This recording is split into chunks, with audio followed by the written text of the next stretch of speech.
Okay, let me see.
Okay, here we go. Robby, you there? I am. I think we are live on Rumble. I think we are live on YouTube. What do you think? I'm checking right now, and just in case, I just set my computer up on a cardboard box that's being reinforced so it doesn't fall to the floor, just in case we need to do this over again. So, It's moving day here on the TMI show. 100%. Hey, no, we are live.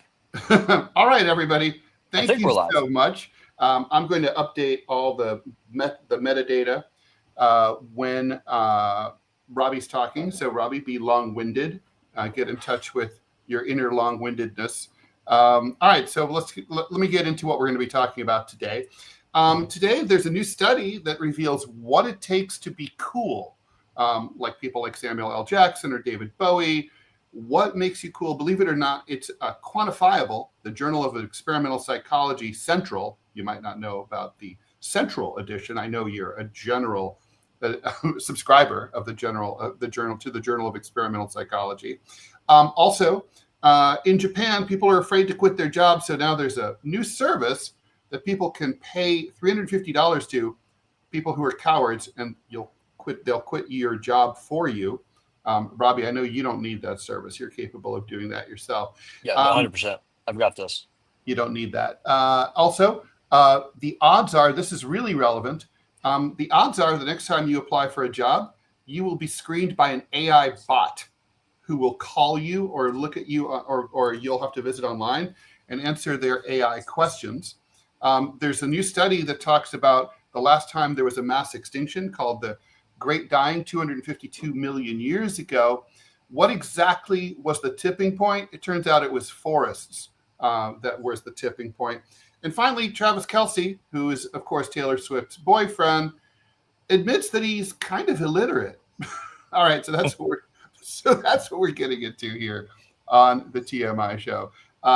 Manila, in case you missed, if you're just joining us, and I apologize, all of that screw up at the beginning is all my fault. I know what I did wrong.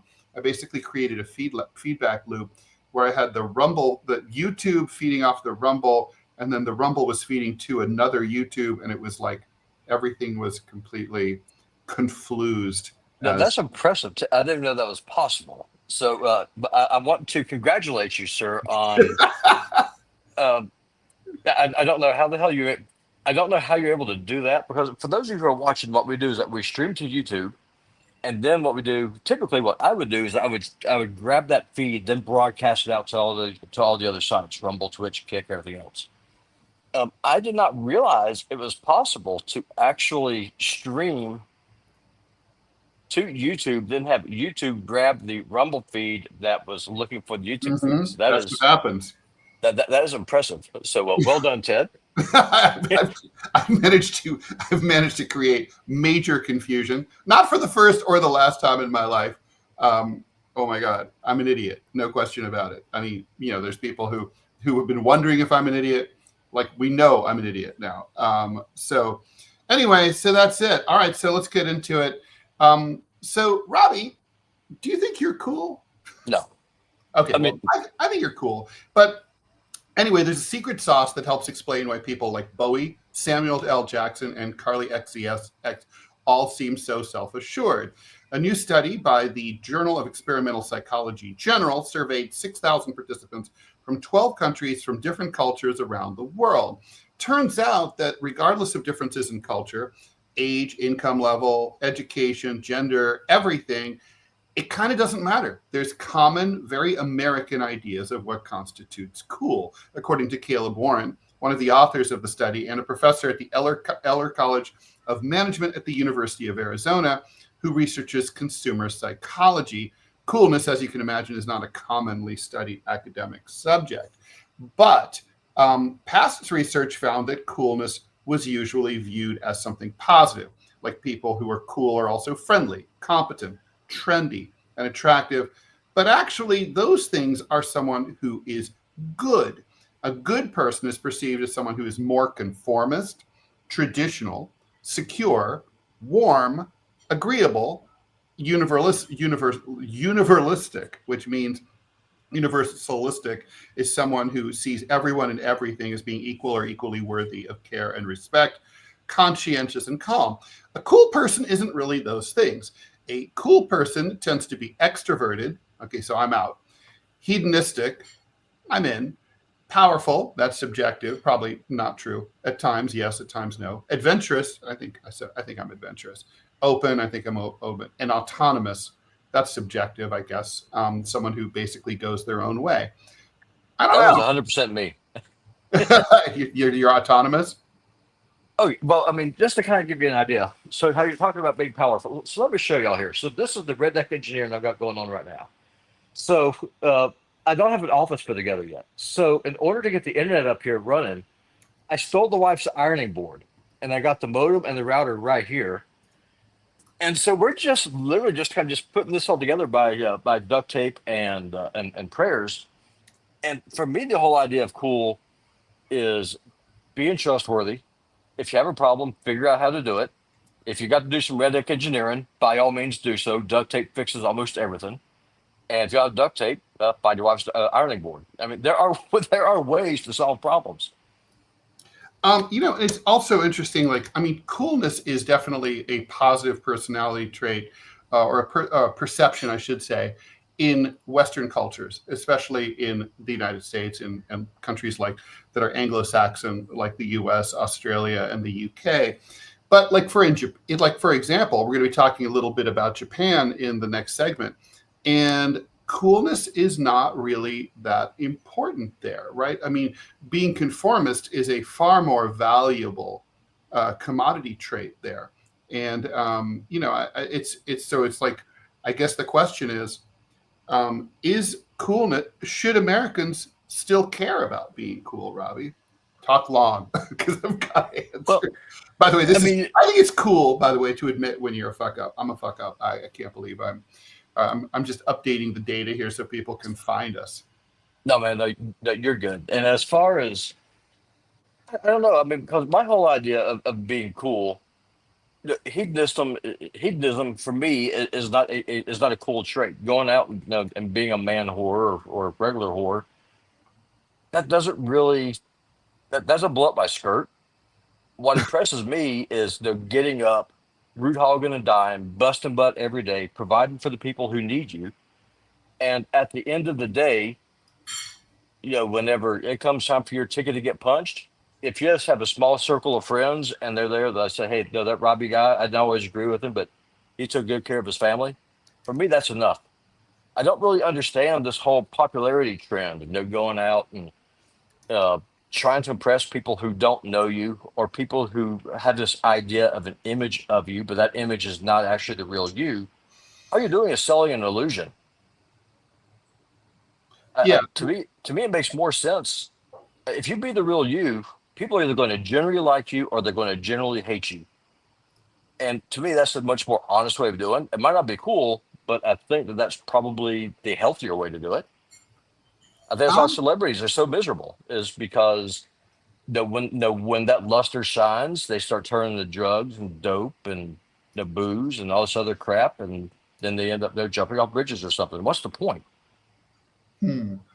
don't know. I mean, it's like, I mean, I think there's some, look, I think being cool obviously is social currency that you're going to be able to use to get jobs, to get a partner.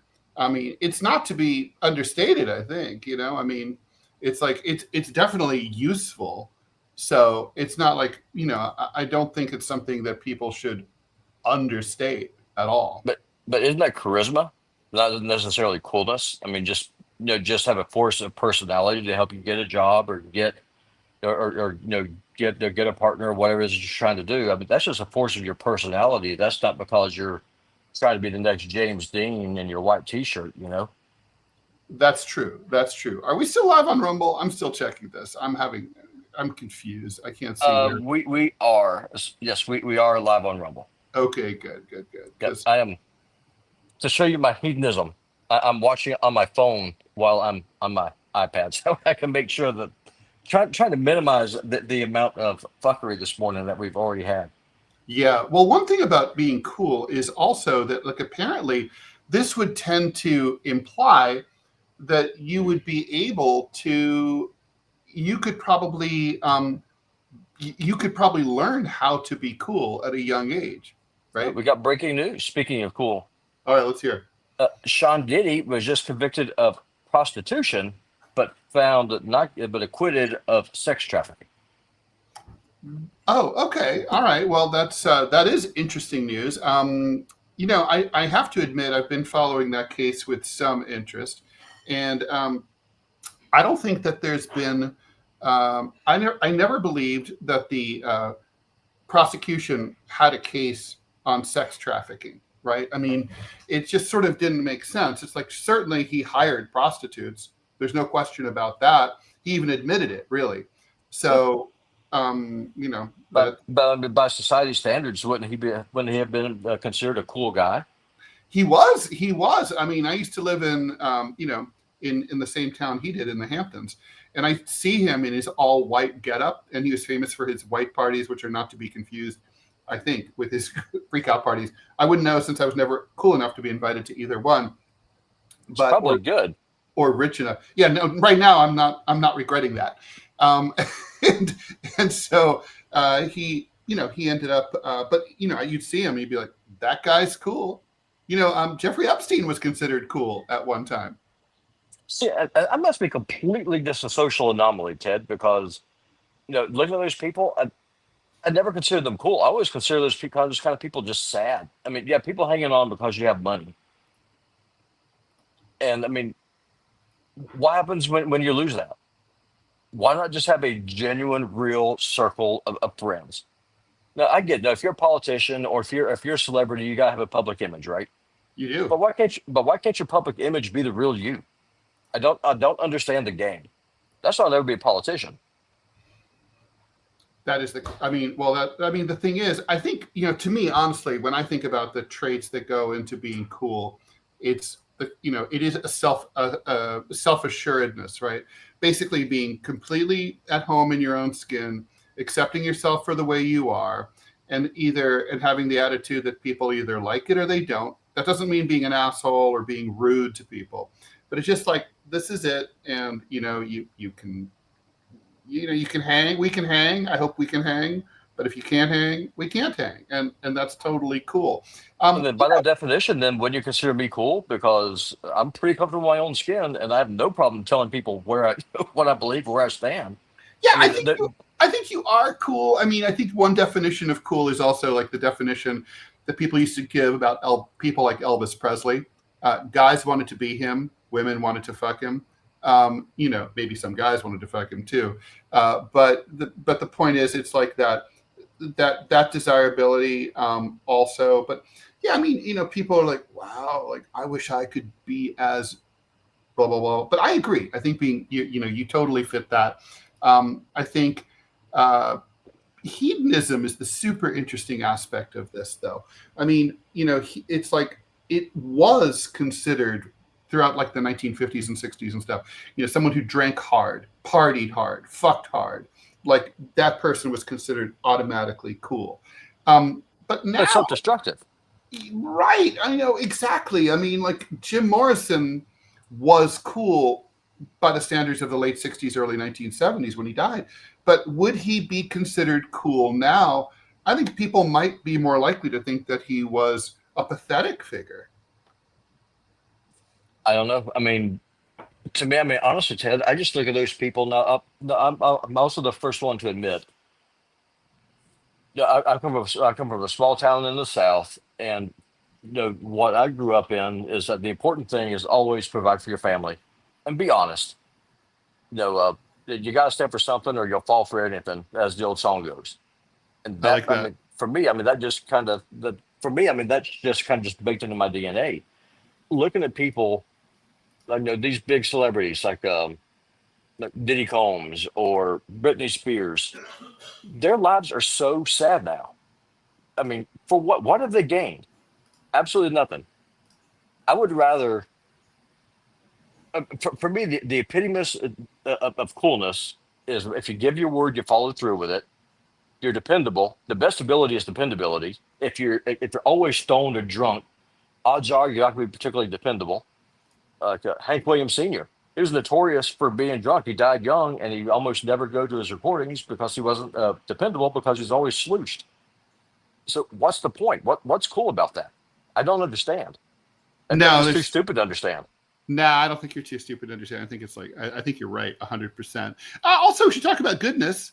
Being now, I don't know that being conforming is always being a good person. I mean, if you're like right now, I was thinking about like Senator Lisa Murkowski and her friend Senator Susan Collins of Maine.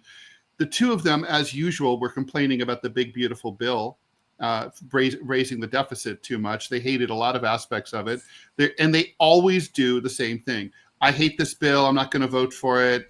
Fuck Trump. And then they roll. Always, always. That's Yep. conformism. To me, that's not cool. To No, me, conformism is Barbara Lee, the only member of the House of Representatives who voted against invading Afghanistan in 2001. And 24 years later, she was the only one who was right. That's cool. To be the only yep, one who's right when you know you're taking shit from everyone else, that's good and cool. Um, I agree. and now traditional is interesting too. I guess I could see why people view it that way. Warmness, obviously, people love that. I do. And but basically being independent. Anyway, I don't know. I thought this was interesting. I wish I'd read this study when I was like 12 years old. I would have worked harder on being more extroverted. um, Yeah. I have some of the other things covered, but not all of them. Certainly always been adventurous, but oh well. I have like 4 out of 6.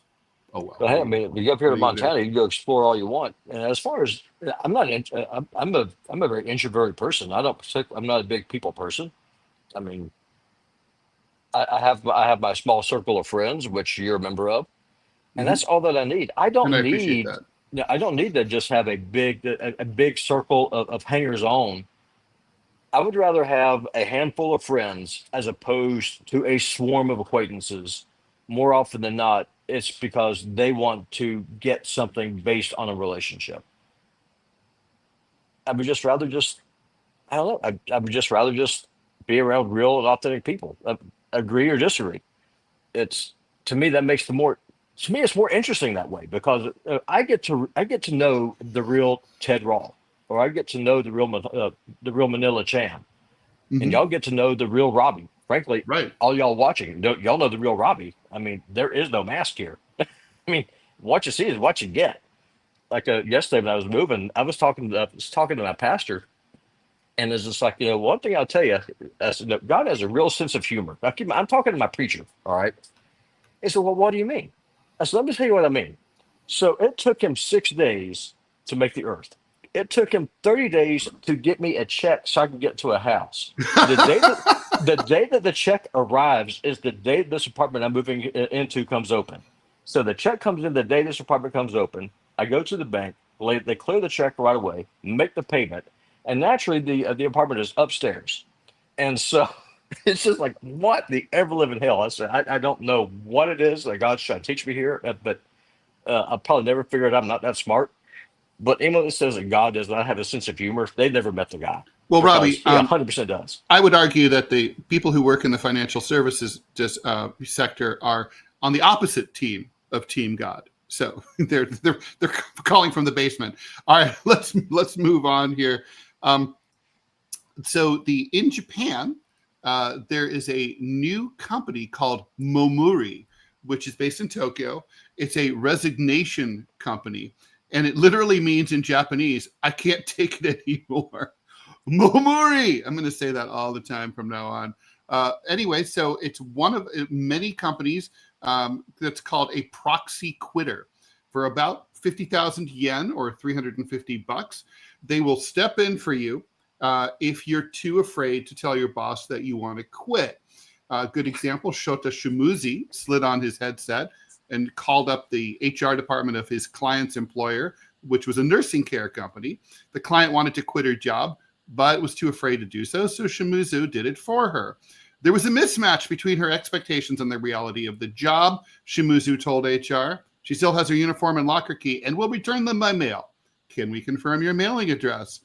This service has grown since the pandemic, which disrupted the rigid work culture in Japan and challenged the traditional notion of the salaryman, an archetypical white-collar worker who enters a company after graduating from college at the age of 21, stays there until they retire at the age of 60 or 65. The strict hierarchy in Japanese companies also makes it very hard to confront your bosses. Some company employees use the service because they feel bullied or harassed at work. Others just are afraid to deal with a superior. I think it's funny. The one time I would not feel afraid to deal with a superior would be when I'm quitting. What are they going to do? Fire me? But it's If only there was ever a time, Ted, where you overheard on a hot mic me having a conversation with my boss. yeah, you're not this person here. I will admit also, I used to work for a company, the Industrial Bank of Japan Trust Company, which had HQ in Tokyo. So I went there a bunch of times. But anyway, I was one of the few Americans in this bank, very Japanese company. And it was one of the cultural aspects of work that you learned early on was, if you had a complaint about your boss or about like you're not getting paid enough or whatever, the way that you handled it is you went out and got drunk with your boss. And then in the course of drinking, you'd be like, I'm so broke. I can't pay my bills. But you're such a dick. You don't pay me enough money. And then the next day you come into work and you don't acknowledge that any of this happened. He doesn't say anything to you. You don't say it. You don't apologize. It's like ServPro. It's like it never even happened. And basically the culture is they're supposed to, if they're not an asshole, to have listened and paid attention and then hopefully remember that at raise time. Now, But if they're drunk, how are they going to remember? right, especially Japanese people don't hold their liquor very well. A lot of them have that Asian genetic marker, right? So they don't always remember, or they do remember and they just don't care. Because you all have plausible deniability. You could, if your boss were to say, "What the fuck? What was that, Rall?" You can be like, "Oh, I don't know, man. I was drunk." But also, if you say, "Hey, I thought we had an understanding. I thought I let you know," he'd be like, "I don't know what you're talking about, man. I was drinking." Everybody's got plausible deniability. No one ever, in a Japanese company or in Japanese culture, no one ever just comes straight at you and just says, all right, here's what's what. Here's what I need. Could you please do it? Everything's always askew, askance. You come at it from the side. Why is that? Is this a cult? I mean, is it just people just talk out both sides of their face? Never say what they mean, or what? I've never been there, so this Well, and is it's not interesting. just, it's more in Japan than in, say, China. Chinese people are definitely more direct. But yeah, it's Asian culture, which values conformity. And anything that requires conflict is dangerous in a conformity-based culture, right? I mean, if you and I disagree about something, even if it's a minor disagreement over a minor thing, I mean, anytime, I used to say this to my ex-wife, anytime you raise an issue with another human being, that could be the beginning down the road to never speaking to them again, right? So Sure. in America, we don't spend a lot of time worrying about that. Most of us just do that anyway and hope it works out. And if we end up burning our bridge, oh well. But in Japan or China, it's like that's really serious. And you want to think long and hard before you hit that button that could lead to DEFCON 4. To me, that's just completely foreign because, I mean, don't get me wrong. I'm not a raging dick. I'm not just going to just go out and just start just ripping somebody. Like the conversation you heard with my boss was a long time coming because we've had this conversation several times, and it just finally got to the point where okay, I'm putting all my cards on the table. This is what it's going to be. Take it or leave it. But I mean, it was through the process of a direct conversation, and I don't understand how a society can function if no one ever says what they actually mean. Well, I mean, in America, we don't say what we actually mean. I mean, I mentioned the example of politicians who are cowards.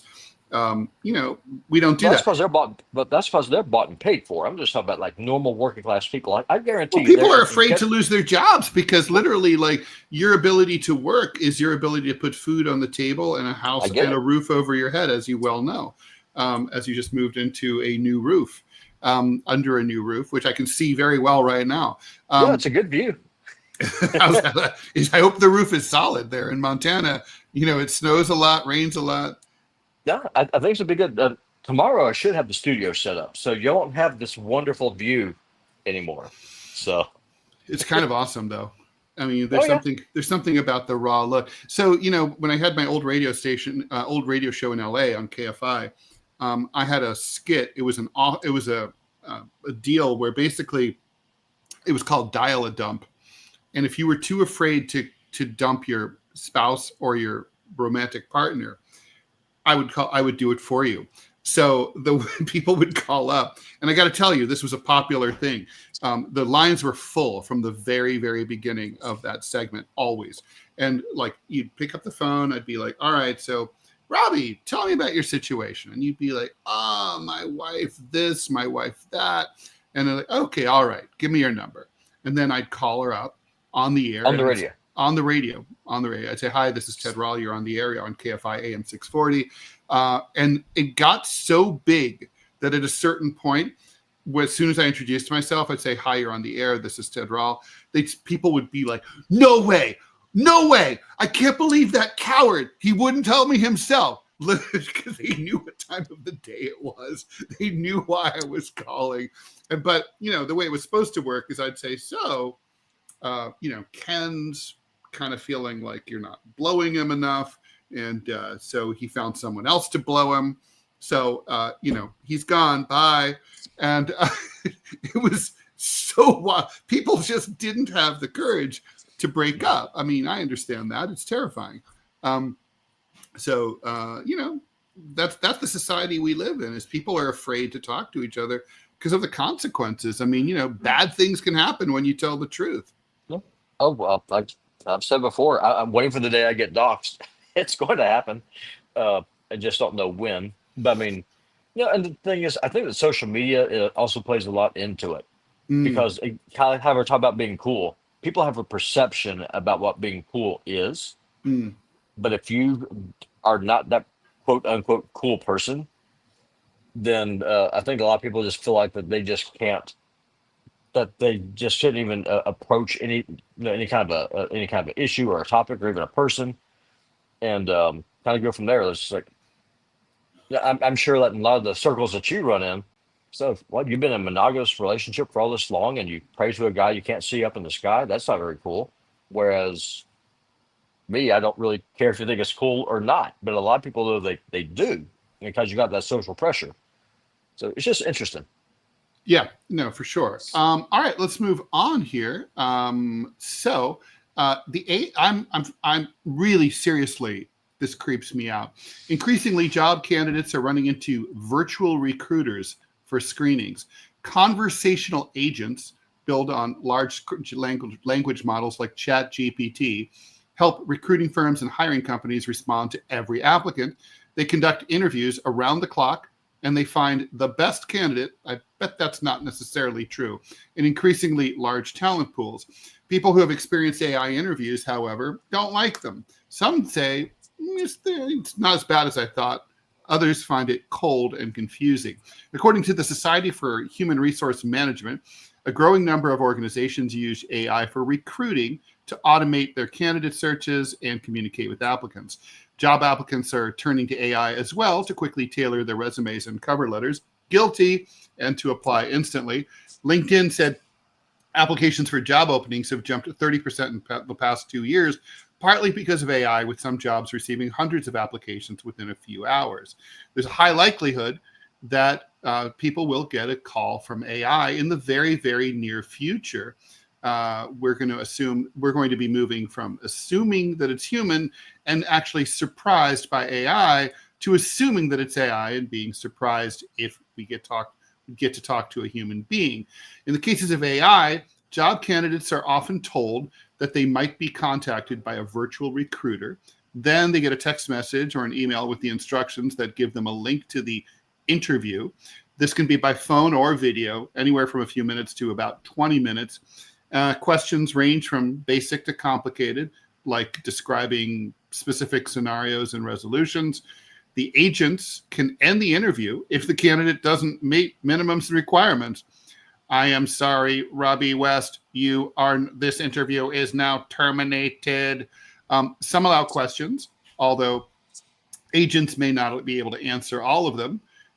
During one test call the Washington Post conducted, one virtual agent couldn't provide any information about the hours. That's kind of a pertinent question, or the company involved that was hiring. The agent then passes on the summaries or the transcripts, and sometimes the recordings themselves, to human beings. Staffing firms said others have sentiment indicators that can flag issues, such as when the candidate gets frustrated with the AI. Well, AI is very easy to get frustrated with. Yes. Yesterday when I was moving, just trying to get my internet set up over here where we're staying at now, it took 10 minutes to get to a human being because the AI was just like, "Would you like to pay your bill?" It's like, "No, I want to transfer my service." "Would you like to pay your bill?" So it's obvious. Thank you for you have called to pay your bill. No, I haven't. I am not. That's not what this is about. Your bill is $36. Please pay now. I already paid my bill. You will pay your bill now. And it's just like, how can I help you? So I finally confused it. I told it I needed to talk to somebody with a pulse. And it's like, "Do you require medical assistance?" It's like, "Yes, I do." So it got me through to a person.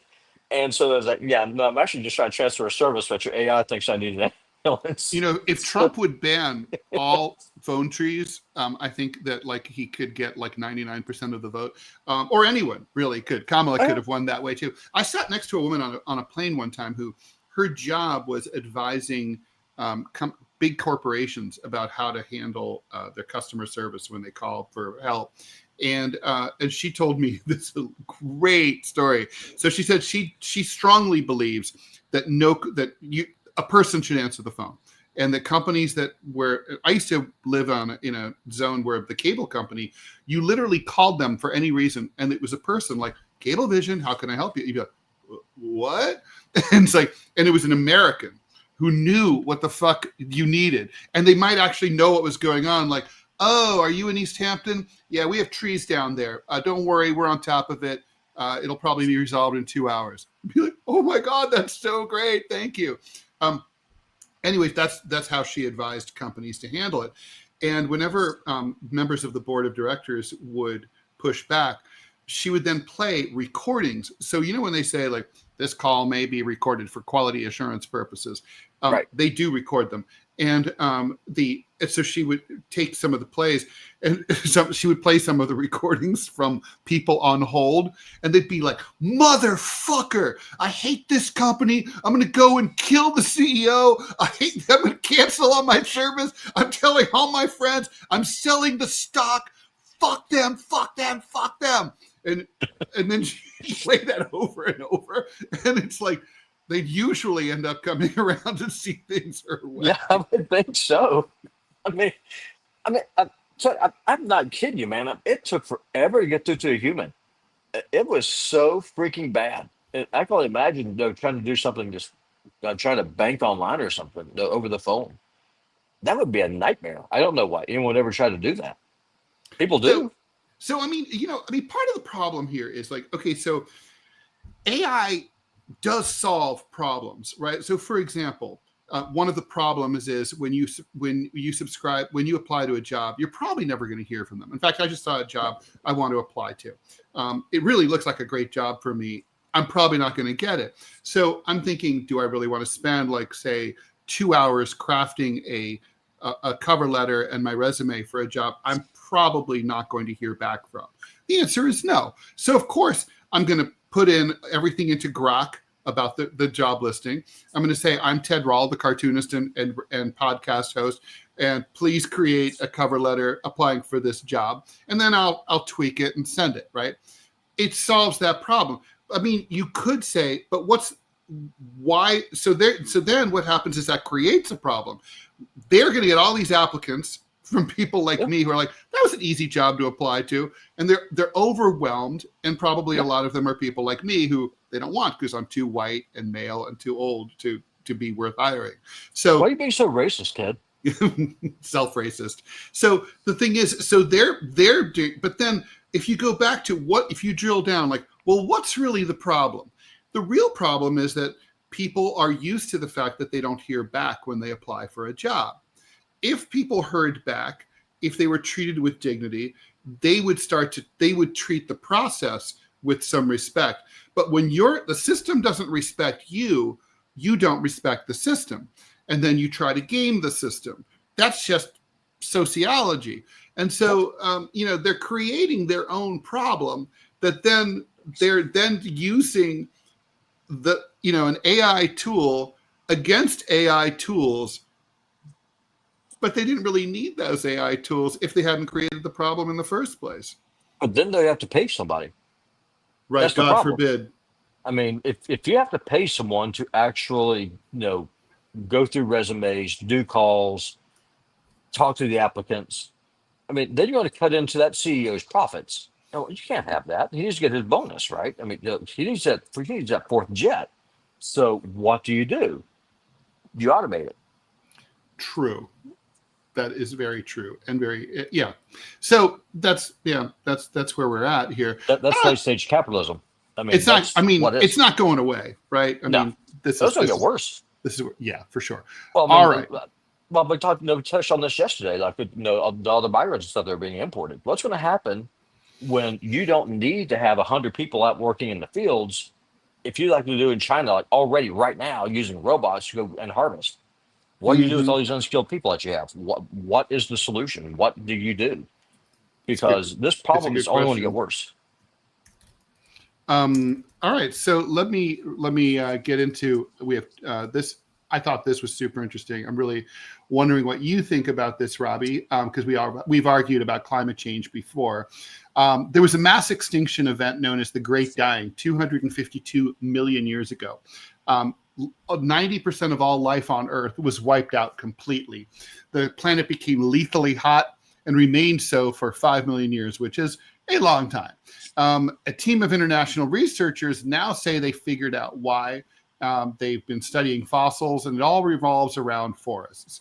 So these findings, published yesterday in the journal Nature Communications, spells out a dire warning for the future as humans continue to heat up the planet with fossil fuels.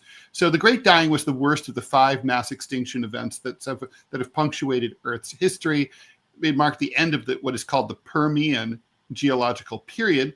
It was attributed originally to a period of volcanic activity in the Siberian traps. The volcanoes released carbon and other planet heating gases into the atmosphere, causing global warming. Marine and land-based plants and animals croaked, ecosystems collapsed, oceans acidified. It's unique because it's the only one in which all the plants die off, according to Benjamin Mills, the author of the study at University of Leeds. Anyway, the researchers dug into an archive of fossils in China that's been put together over the course of decades by 3 generations of geologists. They looked at the fossils to collect clues about climate conditions in the past, reconstructed maps of plants and trees on each part of the planet during and before, during, and after the extinction event. Basically, it proved that the loss of vegetation significantly reduced the planet's ability to store carbon. Forests are a climate buffer because they suck up and store carbon. They also play a role in what is called silicate weathering. That's where rocks and rainwater remove carbon from the atmosphere. Trees and plant roots also accelerate this process by breaking up rocks, right? Like we've seen that, like when you see like roots growing into between cracks in rocks and causing cracks that allow fresh water and air to reach it. Anyway, once the forests die, you change the carbon cycle, says Mills. Michael Benton, professor of paleontology at University of Bristol, he was not involved in the study. He says that the research shows the absence of forests impacts the regular oxygen-carbon cycle, suppresses carbon burial. So what happens is that high levels of CO2 remain in the atmosphere over a long period. It's a threshold effect where the loss of the forest becomes irreversible. Global politics currently are thinking that, if we reduced CO2 levels and controlled them, we could reverse the damage. He says, actually, though, we're at the threshold, so it's impossible to recover. That's the key takeaway. So in other words, if the planet's rainforests continue to collapse, then we're at a tipping point. We may already be there. In other words, even if human beings stop putting out planet heating pollution completely, the Earth may never cool down. In fact, warming may continue to accelerate. It makes no difference at all. Yeah, I don't believe it. So what's the part you don't believe? I mean, we can't forecast the weather accurately within 2 weeks. So how are you going to have a guy who comes and tries to put together some kind of model for something that happened supposedly millions of years ago, uh, with this amount of certainty, saying that all the vegetation died and everything collapsed? I mean, I just don't buy it. I mean, to me, it's that takes a lot more faith than what I believe. Well, I mean, do you believe? I mean, part of it is, of course, you don't believe the Earth is that old, right? I Correct. mean, okay, so how do you, so what's your response to this kind of research? Are these people are all, they're all high? What do you? I think it's probably a couple of things. I think that one thing that I believe that that the Great Flood happened, Noah's flood. I mean, that is definitely going to be a major ecological factor. No, God flooded the entire freaking planet, so that is a major issue. Um, I think that's part of it. I think that, and if the science, they typically just say that didn't happen. I believe that it did, and so those two things are diametrically opposed to each other. So one has to be right, one has to be wrong. They're both. I mean, I guess you could classify both as a theory, and theories that you are able to have some evidence and things, but that's unprovable. And at the end of the day, though, you have to go with a lot of assumptions and just assume that certain things have happened and certain things didn't, that had to have happened in a certain way. And I just think that evolution and what he's talking about just takes a lot more faith to believe than that the earth was created. Well, I mean, look, I do think that this, for me, the takeaway here is that it is probably too late to avoid climate change from going further. Well, I agree with you there. I don't think that there's much we can really do at this stage. And, I mean, I think pollution, we should just mitigate pollution because it's bad for asthma. It's Agreed. bad for health. It's bad for us, but we should really stop thinking. Jacques Cousteau said in the 1970s that we were at that point. If we didn't do something right there and then, it was going to be too late, because he was seeing it at the ocean floor with the die-offs of the reefs and ocean life in just the 30 years that he'd been doing research in the oceans. And I think, we didn't listen to him, and I think he was right. And I think we're done. And, we should be viewing pollution mitigation as a public health issue rather than Well, I as a agree with you. climate change issue. I completely agree with you, and I think that I think that how yesterday we were kind of talking about wedge issues, where if you have someone that's all in on trust the science versus a religious person like me, well, if you're then a lot of times what they'll try to do is get people on the science end and say, well, the guy here on this religious dude just a whack and that job, just ignore him. Whereas you'll be very, very hard pressed to find a person who's more interested in conservation and being a good steward than people like me who hunt, who fish, who want to preserve the this earth that God gave us. That's our responsibility. That's our responsibility. But I mean, the just to go say that humans have done all this that no that we are able we have the amount of power we could just destroy the entire planet. I don't buy it. Uh, I mean, The look planet at is the very little. resilient. I mean, human Well, beings have had a huge effect upon it, but it's well, also I true agree. that if we have you ever seen that documentary and or read the book? I think it's called The World After Us. It's fascinating, although kind of slow. And basically, it's just showed like what if human beings disappeared tomorrow? What would happen to the cities and everything that we have here, and how things get overgrown? Eventually, the buildings start to fall over, and it basically in a few thousand years, there's really nothing left. I mean, That's what. Well, the thing you is, I know, mean, the people act like climate change is new. I mean, for example, Egypt. Now it's just it's basically just restricted. Right, the population's right there on the banks of the river. 4,000 years ago, most of Egypt was savanna. So why is it all desert now? Was it because they're driving too many SUVs? No, it's because climate changes. The little ice age happened in the Middle Ages. I mean, it's the same thing. Like we didn't have a whole lot although of jet human liners beings going have out had more of polluting. an effect than I mean, like the didn't Well, I that's mean true. the Egyptians definitely engaged in the ancient Egyptians engaged in deforestation, and so did the ancient Native Americans before Christopher Columbus ever got here. Yeah, I mean, that's what I'm saying. That we should be good stewards, but to just go and say, "Oh, this is all the fault of industrialization that last 150 years has driven a stake through the heart of the planet," that's complete BS.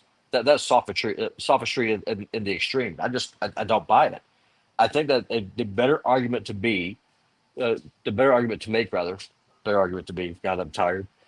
Would be to just say, how can we preserve what we have and do it in a way that's feasible that makes sense? That is a better argument. So instead of all the fear mongering about global cooling back in the 70s, then global warming, and oh my God, okay, now we got more ice in the Arctic. So let's just settle with climate change. Newsflash: climate's always changing. It's always going to change. You can't change it. I can't change it. Humanity as a whole can't change it. A volcano erupting in the Philippines puts out more carbon and greenhouse gases in the atmosphere than all of humanity can in a year. So, do humans have an impact? Sure. But let's just stop pretending that we are gods. We are not. We are nothing. All right, and so I'll let you have the last word on that, and let's move on to the ever important issue of Taylor Swift's boyfriend. Taylor Kelsey has had some trouble behind the scenes when hosting SNL 2 years ago. He hosted the 14th episode of season 48 on March 4th, 2023. During a recent interview, he said that the hardest part of hosting SNL was the pre-show table read because he can't really read that well. The writers' rooms were fun because you're just getting pitched ideas. The table reading, which is, by the way, for people who don't know, I think most people know what that is, but basically for a TV show, usually a TV show, you sit around a room and you read the scripts and out loud to go over the flow of it and see if it makes sense overall. Anyway, the table reading for a guy that can't really read that well, it was kind of a fucked situation. I felt like I was just trying to get through the reading instead of actually acting it out and giving it a voice and giving it a character and things like that. He added, I was just focused on don't fucking skip this line. Um, I didn't know whether to feel snotty Ivy League contempt for Travis and thinking like, did you get your head hit too much as a football player? And are you a tard? Or being like totally admiring his honesty and, and being willing to own something that doesn't really make him look good. Well, I still don't know how I feel about it. this all goes back to the very first topic when the show opened. After you decided just to after you just had to unfuck the stream. What determines cool? Being illiterate's not cool. I mean, Travis Kelsey's claim to fame is that he is banging an incredibly shallow, singer who has some talent, but is a shallow shell of a person who will never have who will most likely never have children and leave no kind of a legacy behind. That's not cool to me, dude. Learn how to read a book. I mean, pick up the Odyssey, read the Iliad. Ted, I've sent you some of the books that I read. Hmm. Listen, I'm a huge fan. Just to show y'all just how much of a nerd I am. I like reading ancient, and I mean truly ancient military manuals. Like the one I just got finished reading was the Strategicon by Maurice from the 300 or from the 400s. No, it was the 700s. I lied, 700s. To me, that's fascinating because it's a snapshot in history. That's something you can't get anywhere else. To me, that's cool because that old cliche, knowledge is power. To me, that's cool. Travis Kelsey is he is a moron in the extreme, and he came out and he was honest enough to admit it. Probably because he was too stupid to realize he was admitting it.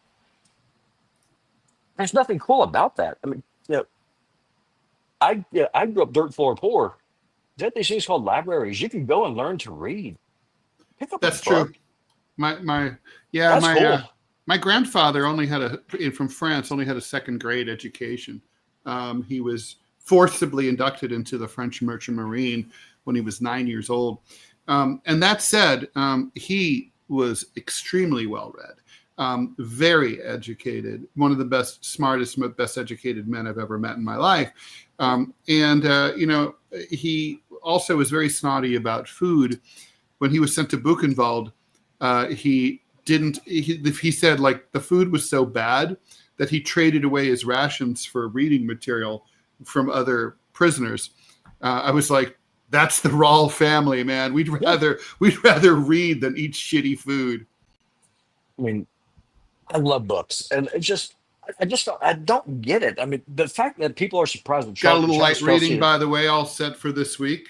capitalism, and critics. Hey, Yeah, it's a out now. yeah, yeah, no, Yeah. nice little light read. I will be moving still. Hooray. Look at what my son got me for Father's Day. Oh, there you go. Yeah, he knows me well. Yeah, yeah. Yeah. I mean, that's what I'm talking about. See, that's cool. I mean, the fact that people are surprised that Travis Kelsey is stupid just shows how stupid American society is.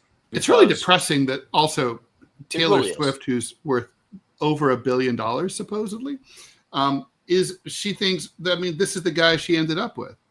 Yeah, for now, until she dumps him. I mean, every song that she has. Oh, Listen, I I have a know. teenage daughter. Listen, I have a You teenage daughter. you can't date her. You know you're going to end up dissing us in a popular song that everyone's going to know. That's not good. That would be terrifying. I'd be like, I don't care how good that pussy is. It's not worth it.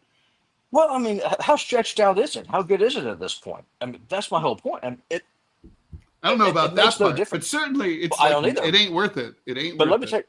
let me tell you something. If someone offered me a chance to leave my wife and go be with Taylor Swift, and she'd stay with me for forever, and be able to partake of all the things that she's able to offer, I would say 100% unequivocally be no. I will stay in my shipping container.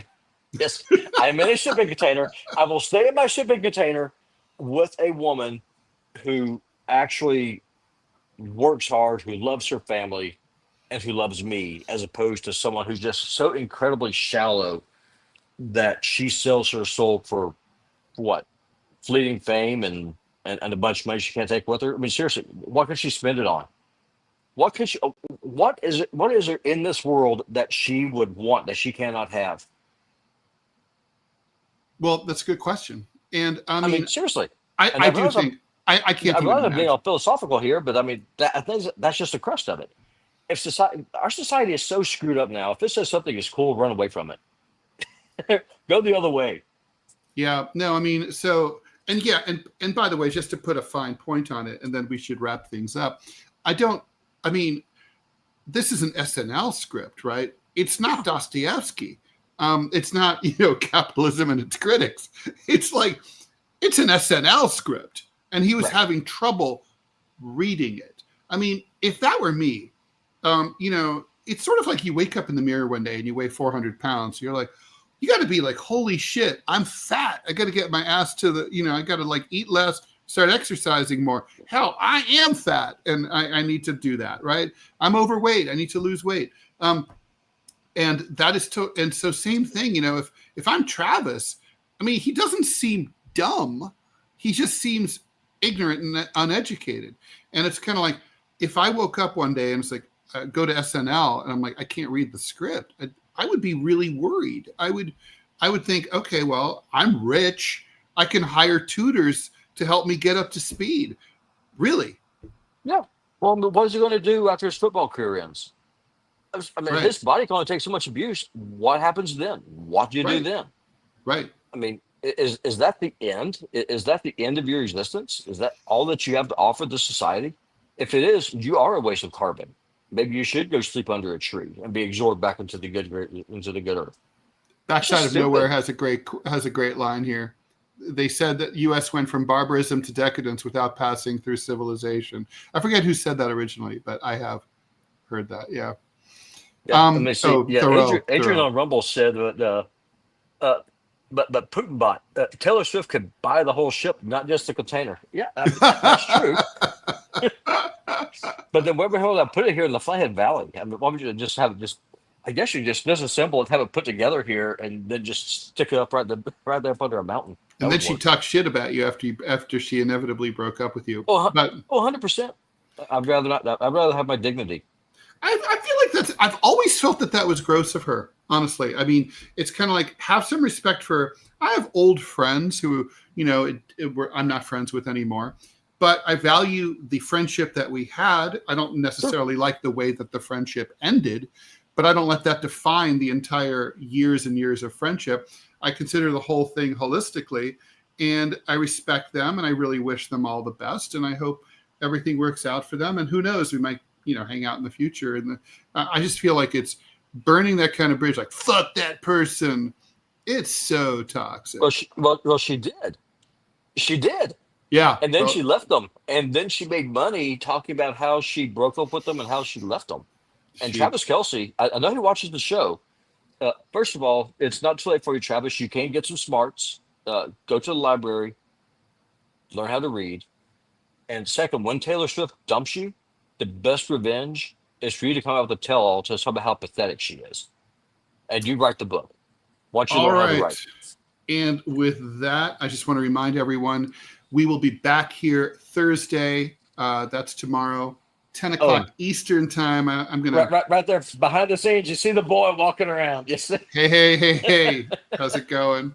So we'll be here tomorrow, 10 o'clock Eastern time, 8 o'clock Montana time in the morning.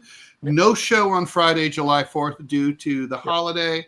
Hopefully we'll have Manila back soon. She's out. She's out putting out some fires, let's put it that way. But she's fine physically and all that.